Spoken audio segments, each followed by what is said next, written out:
দেখো ভাই, মুরব্বীর একটা কথা বলছিল যে ডেন্ডি আর রেন্ডি দুইটি স্বাস্থ্যের জন্য ক্ষতিকর। এখন ডেন্ডি তো তোমরা সবাই চেনো, যেটা কিনা মানুষ পলিথিনে লাগায় তারপর খায়, আর রেন্ডি হইলো সে যারে কিনা মানুষ পলিথিনে না লাগায় তারপর খায়। দুইটার ভিতরে ডিফারেন্ট আছে, দুইটার ভিতরে বহুত অমিল আছে, কিন্তু মিল হইলো একটা জায়গায়, সেটা হলো দুইটি স্বাস্থ্যের জন্য অত্যাধিক মাত্রায় ক্ষতিকর। এখন বুঝতেই পারতেছো যে আমি কোন ক্ষতি, কোন পলিথিন আর কোন খাওয়ার কথা বলছি। হ্যাঁ, লিজেন্ডারি পোলাপানরা দয়া করে এই লাইনের পর থেকে হেডফোন লাগায় বসে পড়ো, কারণ আমি কোনো ফ্যামিলি ফ্রেন্ডলি কন্টেন্ট ক্রিয়েটর না, আমি শুধু ফ্রেন্ডলি কন্টেন্ট ক্রিয়েটর। তাই লাগায় বসে পড়ো হেডফোন রে হালার পুত। দেখো ভাই, একটা সময় ছিল যখন কিনা মানুষ ব্যবসা বলতে শুধু কাঁচামালের ব্যবসারই বেশি বুঝতো, কিন্তু কালের পরিক্রমায় সময়ের ব্যবধানে এই ব্যবসা থেকে কাঁচামালের কাঁচা চলে গেলেও শুধু রয়ে গেল কিছু মালেরা। আর এই মালেরা তাদের ফেসবুক, টিকটক, ইনস্টাগ্রাম সহ বিভিন্ন প্ল্যাটফর্মে তাদের শরীরের বিশেষ কিছু অংশ দেখিয়ে মূলধন ছাড়াই 100% লাভজনক ব্যবসা করে ফেলতেছে। আর যেটারই কিনা মুরব্বীরা তাদের হাত মারা অবস্থায় দেহ ব্যবসা বলে নাম দিছে। তাই তো মোস্ট অফ দ্য টাইম এখন এমন হয় যে ছেলেরা যদি কোয়ালিটি ছাড়া কন্টেন্ট বানায়, তাহলে তাদের কমেন্ট বক্সে কমেন্ট থাকে যে শালা ক্রিঞ্জ, খানকির ছেলে, মাদারচোদ, তুই তোর ভিডিও বানানো অফ কর। আর মেয়েরা যদি কোয়ালিটি ছাড়া কন্টেন্ট বানায়, তাহলে তাদের কমেন্ট বক্সে কমেন্ট থাকে যে আপু নাই চোস একের, হতাশ হবেন না, এগিয়ে যান। এক ভিডিও খারাপ হয়েছে তো কি হয়েছে, এতে আপু কিছু যায় আসে না। এমনি তো আমরা আপনার ভিডিওর কোয়ালিটি দেখিই না, যা দেখি তা দেখার পর আপনাদের ভিডিওর কোয়ালিটি আমাদের দরকারও হয় না। তাই আপু আপনারা চালায় যান, অন্তত আপনারা আমাদের দিকটা চিন্তা করেন। এই যুগে আসলে আপু এত খোলামেলা ভিডিও এত ফ্রিতে কেউই দেখায় না। তাই আপু আপনি চালায় যান,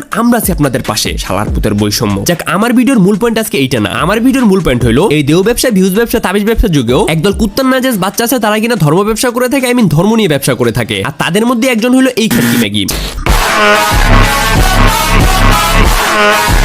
যার বুক থেকে খালি হোগা থেকে উচার সবকিছু থাকে টাইট। শুনেছি আপু নাকি একজন ইমুদ্যোক্তা ও টাকার বিনিময়ে সে রঙিন করে মানুষের নাইট। কিন্তু আপু, আপনার ইমো ব্যবসা আপনি না হয় আপনার কাছেই রাখতেন, ম্যাগি হয়েছেন ভালো কথা, টিকটক অব্দি থাকতেন। কিন্তু না, আপনার তো দরকার আরো ভিউজ আর সাথে কিছু গালি। আইকলা বাসা আপনার হোগা দিয়ে না ঢুকলে কেমনে চলবে, কারণ আপনি তো একটা খানকি মাগিশালী। কিন্তু আজকে আপু আমি আপনার সকল ব্যবসা দিব আপনার সেটা লাইট দিয়ে ভরে। ঠাপখাট যেহেতু তোর এতই শখ, তাহলে রেডি হয়ে যা, তুই ম্যাগি দেখি কোন হ্যাডো মাছকে বাঁচাতে আসে তোরে।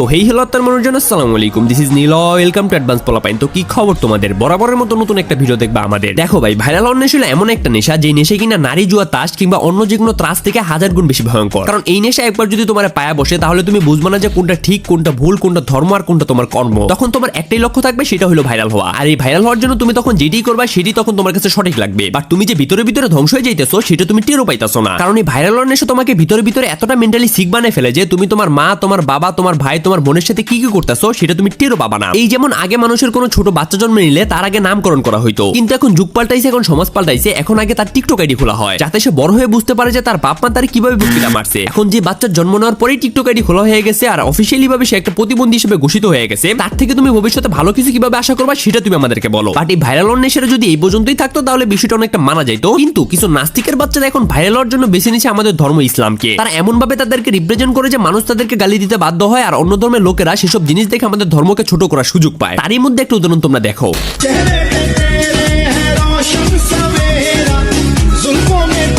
আপু নিজ দিয়ে আমেরিকা, মাঝখান দিয়ে ইউরোপ আর মুখ দিয়ে সৌদি আরব। ঠিক তেমনই আপুর মৃত্যুর পর নিজ দিক থাকবে যার নামে হুতামায়, মাঝখানের দিক থাকবে যার নামে সাকারে, আর উপরের দিকটা থাকবে জাহান্নামের জাহিমে। না আপু, আপনি আমার একটু বুঝান যে কি দরকার ছিল? তোর যদি রান ডিগ্রি করাই লাগতো, তাহলে তুই না হয় সরাসরি করতি, কিন্তু উপরে নিচে সবকিছু উন্মুক্ত রেখে মুখে হিজাব লাগানোর কি দরকার ছিল, ওইটা আমার একটু বুঝা। আচ্ছা, তুই বুঝাইতে না পারলে আমি তোরে বুঝাই। দেখ, তোর যে বডি ওইটা কিছুটা ঠিক আছে, আর তোর যে মুখ ওইটা কুত্তার পুটকি থেকেও বেশি জঘন্য। এখন তুই যদি মুখ দেখায় ভিডিও করস, তাহলে তো তোর ভিডিওতে ভিউজ আসবেই না, উল্টা গালি খাবি তুই ফাও। তাহলে তোর কি দরকার ছিল মুখ ঢেকে তারপর আসা? এখন নরমালি তুই যদি মুখ ঢেকে আসস, তাও তুই ভিউজ পাবি না, কারণ টিকটকে অলরেডি তোর মতো অনেক রান্ডি আছে যারা কিনা তোর থেকে অনেক দূর আগে গেছে, আর তাদের চিপাই তুই কখনোই চান্স পাবি না। তাই তুই কি করলি, এমন একটা জিনিসকে বেছে নিলি যার মাধ্যমে কিনা তুই ভিউজও পাবি আর ভাইরাল হইতে পারবি, হোক সেটা গালি খেয়ে কিংবা নিজের কুত্তার জাত পরিচয় দিয়ে। তুই কি করলি, তুই বেছে নিলি নারীদের পবিত্রতার প্রতীক হিজাবকে। এন্ড প্রতিটা ভিডিওতে তুই এমন এমন কাজ করলি, হিজাবকে এমন এমন ভাবে ইউজ করলি যাতে মানুষ তোরে গালি দেওয়ার জন্য হলো তোর পুরো ভিডিওটা দেখতে বাধ্য হয়, আর যার মাধ্যমে কিনা তোর উদ্দেশ্য সফল হয়। এখন আমি এখানে তোরে কিছু বলবো না, আমি বলতে চাই তোর বাপেরে যে আঙ্কেল, কদম আবিষ্কার হলো 1855 সালে, আজ থেকে প্রায় 170 বছর আগে। তো 170 বছর আগে থেকে মানুষ কদমের ব্যবহার জানলে, আপনি বাংলাদেশের মতো একটা উন্নয়নশীল দেশের নাগরিক হয়ে কদমের ব্যবহার কিভাবে জানলেন না? আর জানলেও ওই রাতে একটা রান্ডিকে হোগা মারার সময় আপনি কিভাবে এটা ইউজ করলেন না? আর যদি আপনি এটা ইউজ করতেন, তাহলে কি আমাদের এই দিন দেখা লাগতো? আর আপনার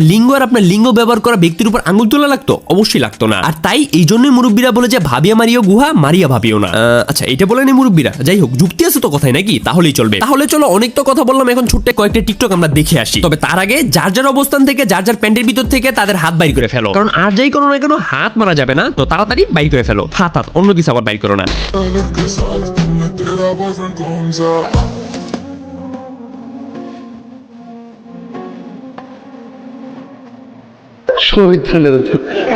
100 টাকা চ্যালেঞ্জ, 100 টাকা চ্যালেঞ্জ, 100 টাকা চ্যালেঞ্জ। আয়শা, তোর লেগে 100 টাকা চ্যালেঞ্জ আছে। কি? তুই যদি এক নিঃশ্বাসে পাখি পাকা পেঁপে খায়, এক নিঃশ্বাসের ভিতরে তুই যদি 20 বার করতে পারস, তা তুই এই 100 টাকা পাবি। না 100 টাকা একটু বেশি কম হয়ে যায়। আমি আপুরে 150 টাকার একটা চ্যালেঞ্জ দিতে চাই। আপু যদি আপনি এক নিঃশ্বাসে 10 বার গকক দিতে পারেন তাহলে আপনি পেয়ে যাবেন নগদ 150 টাকা। এটা কোনো ব্যাপার হলো আমার জন্য? এই নাও। Yes, আমাদের আপু 150 টাকা জিতে গেছে। এই নেন আপু 150 টাকা, আর এক্সট্রা 50 টাকাও আপনি রাখেন। খুব ভালো পারফরমেন্স করছেন আপু, আপনি খুবই ভালো। আবার আসবো আপু আপনার কাছে নতুন কোনো চ্যালেঞ্জ নিয়ে। ভালো লাগছে কিন্তু আপু, খুবই ভালো লাগছে। প্রফেশনাল। দিন দিন চিংড়ি মাছের মতো হইতাস, কারো কারো কাছে খুব প্রিয় আর কারো কারো কাছে চরম অ্যালার্জি। আপু কার কাছে আপনি কি হইতেছেন ওইটা আমি জানি না, কিন্তু আমার কাছে আপনি পুরো ম্যাজিক উইদাউট সি এর মতো। দিনে দেখলে গালি দিতে ইচ্ছা হয়, আর রাত 12টার পরে দেখলে তালি দিতে ইচ্ছা হয়, তাও আবার আপনার ওই জায়গাতে। তোকে দেখে প্রথমবার এমন তো নাই আমার, ছুটে চলে তোর পিছু পিছু, কোনো কথা শোনে না আর। আচ্ছা আপু বুক দেখাবে ঠিকই, কিন্তু মুখ দেখাবে না, কারণ হিজাব ফর দিন আর বুক ফর সবার জন্য স্বাধীন। আস্তে আস্তে টিপ দিন, বিকাশ নাম্বার দেওয়া আছে, সাথে সাথে পারিশ্রমিকও পাঠাই দিন। আর উপরওয়ালা আপনাদেরকে মুখ দিছে কি জন্য? চুপ থাকার জন্য না তো? তাহলে বসে আছেন কেন? ফাঙ্কি মাগির দুইটা ফাইরা দিন।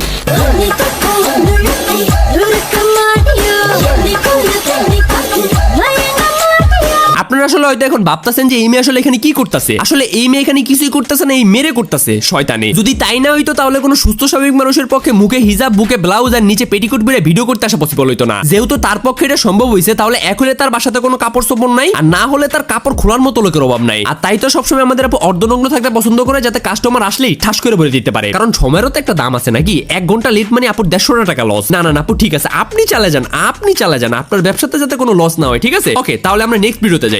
আপনি যতই সরল পথে চলুন, তারপরও কিছু মানুষ এমন পাবেন যারা আপনার বাঁকা ছায়া নিয়েও সমালোচনা করবে।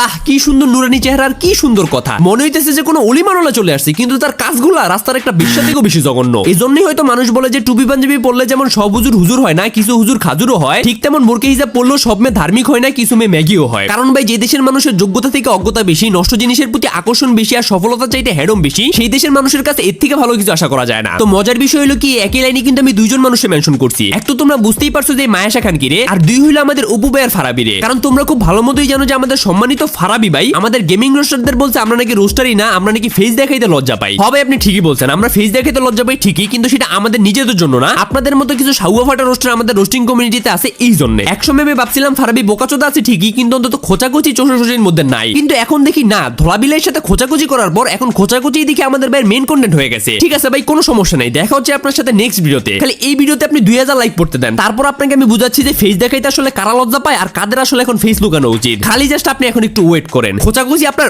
দিয়ে ভরে দিব। কিন্তু কথা সেটা না, আমাদের হিসাব না এখন বাদ দেই। ইদানিং দেখলাম একজন হাদিস আফু আমাদের টিকটক কমিউনিটিতে আগমন করছে, যে কিনা তার ফেস দেখানোর পাশাপাশি পেট দেখিয়েও হাদিস প্রদান করে। অ্যাকচুয়ালি এরই হলো ওই পাপিগুলা যারা কিনা স্বয়ং শয়তানেরও কনফিউজ করে দেয়। শয়তান ওই সেদের কাছে ভাবে যে এই ট্রেনিং মাগি কই থেকে পাইলো, আজব তো। এইটা তো আমাদের কমন পড়তেছে না। না মানে তোমরা খালি একটু চিন্তা করো, একটা মেয়ে যে কিনা হাদিস দিচ্ছে, তাও আবার নারী সংক্রান্ত, তাও কিভাবে শাড়ি পরে নিজের পেট দেখিয়ে। এখন এখানে কি আসলে তার উদ্দেশ্যটা মানুষের ধর্মের দাওয়াত দেওয়া নাকি তার ঘরে গিয়ে ঘুরে আসার দাওয়াত দেওয়া, ওইটা আমি জানি না। কিন্তু এইটা আমি খুব ভালো মতোই জানি যে ওর জন্মটা কোনো স্বাভাবিকভাবে হয় নাই, ওর জন্মটা হাজার বেটার এক্সপেরিমেন্টের মাধ্যমেই হয়েছে। তার একটা কারণ তোমরা একটু দেখো।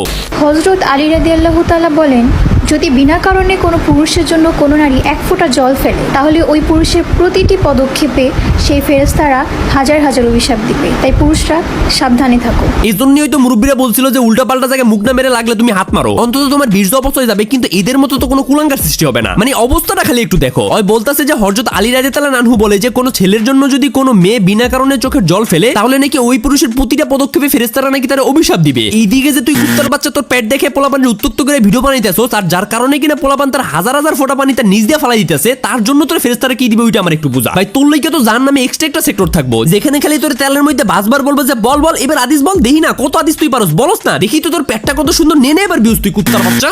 হাদিসে বর্ণিত আছে, যে ব্যক্তি তার স্ত্রীর ভুলকে ক্ষমা করে দিবে, স্বয়ং আল্লাহ তাকে তার জীবনের সব গুনাহ মাফ করে দিবে। তাই স্ত্রীর কোনো ভুল হলে স্ত্রীকে ক্ষমা করে দেওয়া উচিত।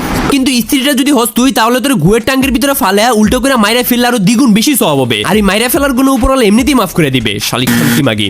হাদিসে বর্ণিত আছে, তোমরা তোমাদের স্ত্রীর সুখ এবং ইচ্ছা অনুযায়ী তোমাদের জীবনযাপন করো, কারণ তোমাদের স্ত্রীর সুখী হচ্ছে তোমাদের জন্য বরকতের কারণ। আর হাদিসে এটাও বর্ণিত আছে যে মিথিলার মতো যদি কোনো খানকি মাগি তোমার চোখের সামনে পড়ে তাহলে তারা যে কোনো মূল্য উপরে পাঠিয়ে দাও, কারণ এইসব কুত্তার বাচ্চাগুলোই হলো দেশ সমাজ জাতি ধ্বংসের একমাত্র কারণ। মানে চিন্তা করো, সে হাদিস মানে হাদিসের আয়াত মানে নারীদের সুবিধাও মানে, কিন্তু হাদিসে যে পর্দা করার কথা বলা আছে এইটা শেয়ার মানে না। আর মানবি বা কেন? মানলে তো শেয়ার ভিউজই পাবে না, কারণ এদের মূল উদ্দেশ্য হলো ভিউজ কামানোর, কাস্টমার কামানো, এখন সেটা হোক যে কোনো মূল্যে। তাই আমাদের উদ্দেশ্য এসব খানকি মাগিদের একদম গোড়া থেকে শেষ করে দেওয়া, এখন সেটা হোক যে কোনো মূল্যে। তো আপু ওয়েট এন্ড ওয়াচ, তোরে আমি দেখে ছাড়বো। তোরা যতদিন না পর্যন্ত আমি ভালো করতে পারতাছি বা আমাদের ধর্ম নিয়ে ছেলে খেলা অফ করাইতে পারতাছি ততদিন আমি তোর পিছনে লাগেই থাকবো। তো রেডি থাক তুই, আর তোমরা রেডি থাকো আমার নেক্সট ভিডিও ফারাবি ভাইয়ের ভিডিওর জন্য। আর আজকের ভিডিওতে আমি একটু বেশি গালাগালি করে ফেলছি, এর জন্য আমি আন্তরিকভাবে দুঃখিত তোমাদের কাছে। জিনিসটা তোমরা একটু পজিটিভলি দেখো, কারণ আমার মাথা অনেক গরম হয়ে গেছিল এসব টিকটক দেখা, আর অনেকদিন পর তোমাদের মাঝে ব্যাক করলাম তো তাই একটু অন্যরকম হয়ে গেছে। তো গাইস আজকের ভিডিওটি থাকছে এই পর্যন্ত। ভিডিওটি কেমন লাগলো জানিয়ে দিও, আর সাবস্ক্রাইব বাটনে ক্লিক করে সাবস্ক্রাইব করে দিও। তো ভালো থেকো আমার আত্মার মানুষজনরা, ভালো থেকো আমার প্রিয়জনরা, আল্লাহ হাফেজ।